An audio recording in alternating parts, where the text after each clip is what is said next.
I'm Harley. This is the Game of Thrones Season 6 final episode review. The Winds of Winter. I have to be honest, I watched this episode, I had to think about it a little bit, and then I had to rewatch it. And now I think I'm finally ready to do this. So I know I'm not the first one out there with a review. By all means, I'm probably not even like the 200th person out there with a review. But still, here I am, ready to give you my opinion. So, Tommen, this poor little child, he was thrust into this position as king, and he is just so ill-equipped. He was not prepared for what he has set in motion at all. Him and Cersei, together, want to rule, and this is okay. They should do this together, and not on their separate paths, because separate paths for them is not going to work. If Cersei could just take a step back and let Tommen be happy with Marjorie and not see it as usurping her power, I think she would ultimately have gotten what she wanted anyway. Instead, she blows up all of her enemies in one fell swoop and just gets rid of them completely, which works out very well for her, but in doing that, has completely broken her son to the point that he just gives up on life. And now she has fulfilled her own prophecy. She is without her 3 children. And she has nothing really left to live for other than being queen, which is a very scary prospect. Seeing her on the throne, even Jaime, who loves her passionately, does not seem happy. He seems concerned, which is concerning to me. If someone has nothing left, it doesn't make for a happy monarchy. So it's going to be real interesting seeing where this is going. It also, the whole time that Cersei's on the throne and being crowned and all of this, I am just left to wonder, Joffrey had all of this rage and all of this hate and just all of this evilness inside him, and that came from somewhere. And I really don't think that, I mean, obviously Robert's not his dad, but Robert Baratheon had influence on him. But I think he was too lazy, really, to have had all of that rage to put into his son. And if it didn't come from him, the only other parental figure that he had was his mother. And she's not a good person, we know that, but she loved her kids fiercely. So however much she loved them, there was also this other ugliness that seeped in. And now that there is no other outlet, Cersei has the throne. If she ultimately has everything that she's ever wanted, where is this going to go? It's just very, it's a scary prospect. It leaves me kind of like trembling. I do not want to be a person living in her kingdom at this point. So that is pretty interesting. Marjorie, poor little Marjorie, she had it all figured out. She had a deal to save her brother Loras. She had things under control, or so it seemed. Unfortunately for her, she was outwitted, and she saw it all coming, which had to have just been heartbreaking, knowing that she had it all and lost it all at the same time.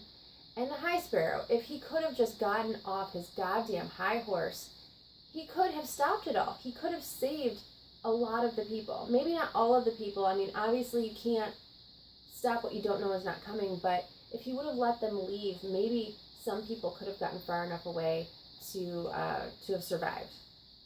And so seeing him kind of just think that he knows what's going on and really ultimately realizing that he doesn't know what's going on and literally having it blow up in his face, that was maybe not good for him, but it gave me a lot of comic relief in that moment because I just found it really kind of funny. Not that all of these people are dying, but that he just had his god just blow up in his face, basically. So Oh, it's gonna be real interesting seeing what comes up in the next episode, or well, the next seasons.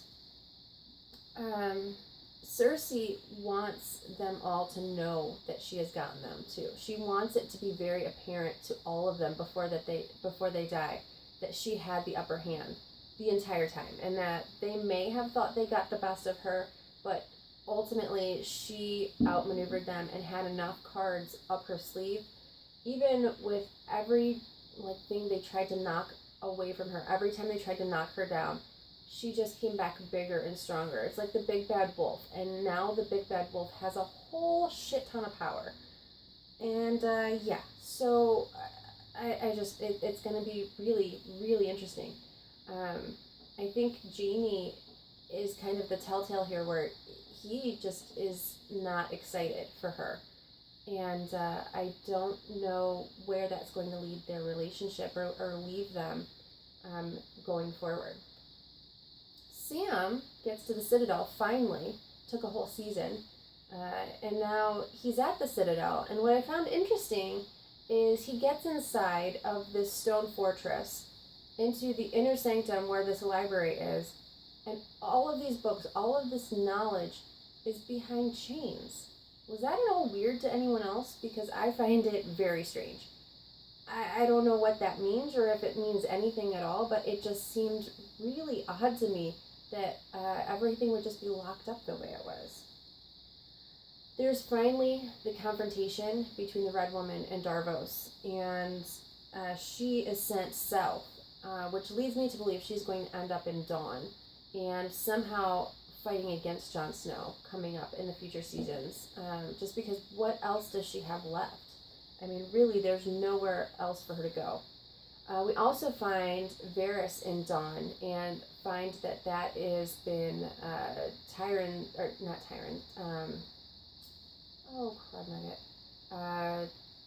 Tyrion's plan all along was to send him there and get Dawn on their side. Since the Dawnish people hate the Lannisters, they will have no problem backing Dany when she gets to Westeros. And that will be one more army on Dany's side against Cersei. Also, the Tyrells are there and have nothing left to lose because Cersei has taken everything. So when you have nothing left to live for, you can either crawl under a rock and die, or you can go try to kill the queen, I suppose. Arya just needs to go home. I'm really just, she's been on the warpath for so long and trying to seek revenge for so long.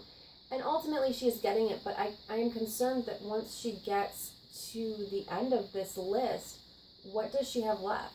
I mean, it almost puts her in the same boat as Cersei, where she just has nothing left to fight for then. But you've been fighting for so long that you don't know how to stop fighting. So I really want to see her just go home and just come back to Earth for a minute and be with her family. If she's going to be fighting, let her be fighting next to her brother and sister. Let her just be in their presence, to see that not everything in the world is terrible, and just see that there are other things, there are other ways to go about life, and there are other ways to heal and move forward. I don't know if that's possible for her, considering all the trauma that happened at such a young age, but it will be interesting to see. And I really just want to see her go home and just be safe, and maybe just take a vacation from killing. I don't know. We do get some interesting information. So 6 seasons now, we have been wondering, who the hell is Jon's mom? Who the fuck could it be? And now we find out it is Lyanna.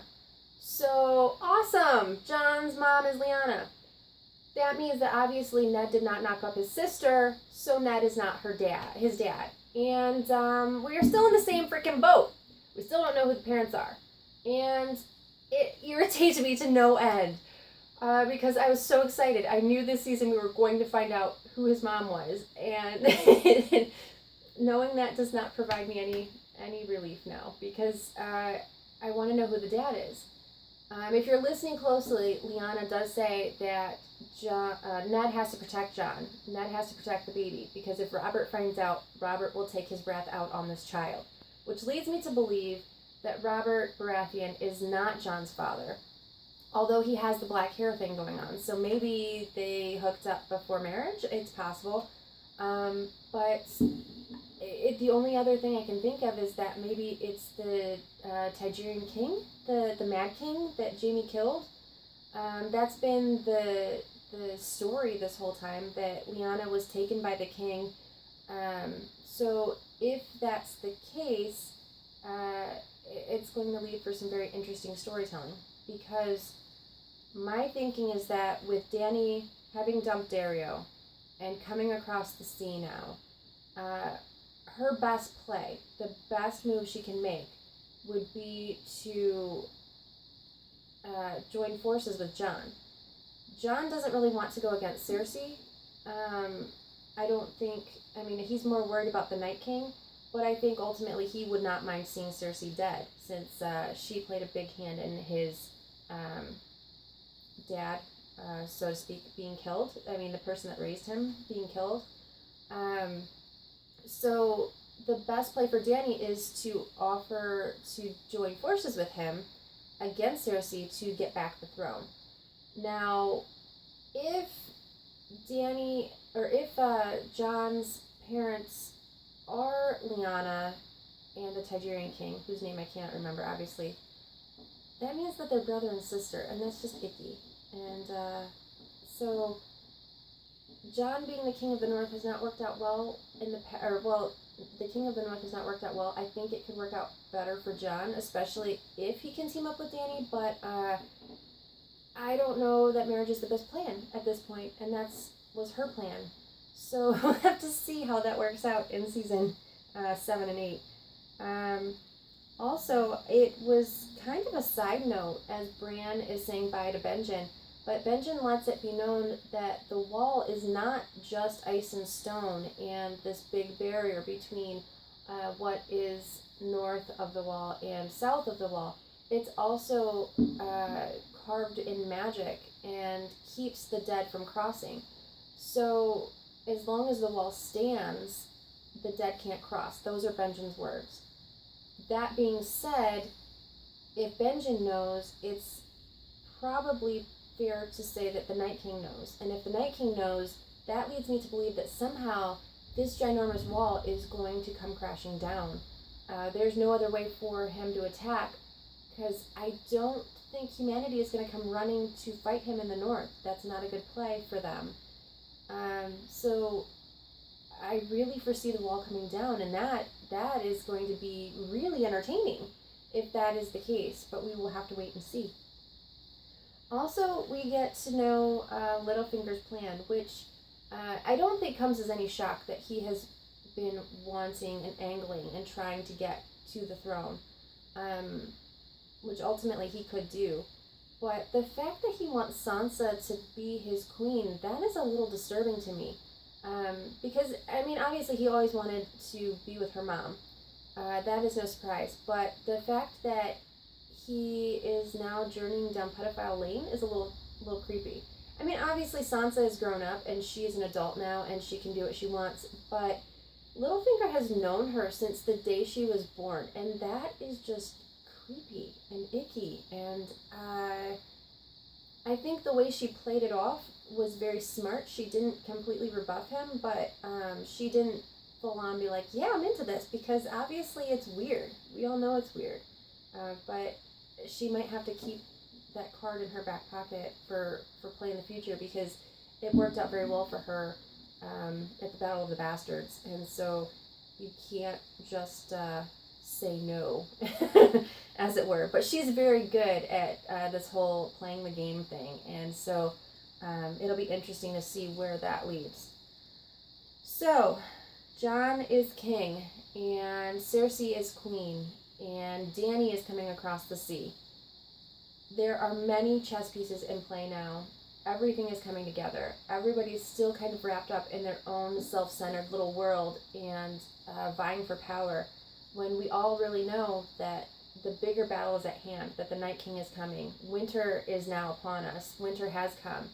And so in season 7 and 8, I'm sad there's only 2 more seasons, but I am really excited to see where this goes and what happens and who ultimately ends up on top, and who ends up, I don't know if winning is the right word, but still alive. We'll go with that.